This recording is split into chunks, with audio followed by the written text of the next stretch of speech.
So, thank you, Mr. Speaker. Reno Turakatni. Tēnā koe, Mr. Speaker. Mihi atu ki a koutou i te whare. Mr. Speaker, I'm very proud to stand and I wholeheartedly support this bill. And I'd like to, at the outset, mihi to Te Ururoa for bringing this bill to the House. Ka mihi atu ki a koe te rangatira. Mr. Speaker, this bill gives everyone the choice to add the words to their oath or declaration, "I will uphold the Treaty of Waitangi," as an alternative ending. It's such a small measure, but that's why I can't understand why people don't want to support this, because this is actually part of who we are as Aotearoa. This is what all us Māori parliamentarians have been striving for, mai rāno. And to have these 7 words added at the conclusion of our oaths and declarations it should be a given. It should be inclusive of everybody. So I would encourage everyone to really support this bill. And it's disappointing, I guess, to hear the remarks from New Zealand First and from certain members in the opposition, because this isn't denigrating or degrading the oath. This isn't about, it's definitely not a stunt, and it's not about demeaning or having any substantive merit. If anything, it strengthens the conviction that we should all have when we come into this Parliament. I remember, we're just coming up to our first anniversary shortly, I guess, for us new members of Parliament, and the excitement that we all had. The excitement that we all had when we filed through here to deliver our oaths, and we could elect to do either the oath or the declaration, and we could also do it in Pākehā or Te Reo Māori. And so that's been progress. So there's been choice in those two aspects, and so that's why I just see this measure, which gives the additional choice to add those additional words, should be commended by this whole House, and it's disappointing. And I feel for my whanaunga there, Tau,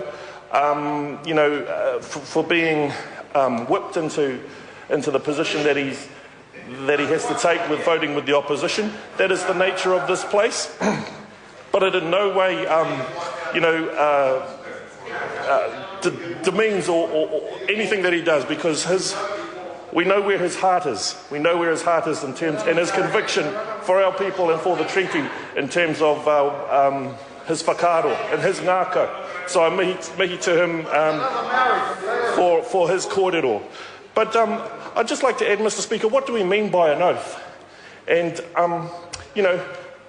if I go back to my Sunday school days when I was a child, the oath was a solemn agreement. It's really important that when two people come to an agreement, if you put an oath behind it, you're witnessing and sanctioning that you're committed to do what you're saying you're going to do, and you call on God to judge and avenge, to dish out some punishment or a sanction if you don't do what you say you're going to do. So that is a very serious, that adds a bit of fire and brimstone to what you're agreeing to do. Likewise, for those that don't want to go for the religious sanction, well, they can always opt for a declaration. But the main thing is, Mr. Speaker, is that oaths and declarations are very important personal commitments that people make. The most important commitments you can make to swear an oath. And so, if we could broaden the oath to include the treaty, that would just it would be great. It would show the progression that we've made as a country over the past 30 years. 80 years ago, in this very house, my grandfather, when he was an independent MP, he came in representing Southern Māori. He presented a petition signed by 40,000 Māori throughout, and Pākehā, right throughout the motu, seeking to have statutory recognition of the treaty.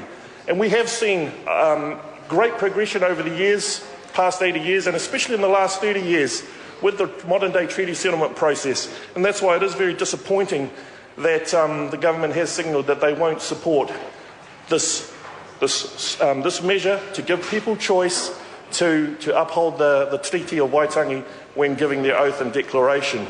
But I would just like to say one thing, that treaty settlements don't mean that Māori are going to go away.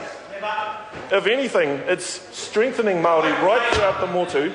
And so maybe this bill might not be passed this time around, but I can tell this House that in time, progressive steps will be made, and I tautoko this bill. Kia ora no tātou. Jian Yang.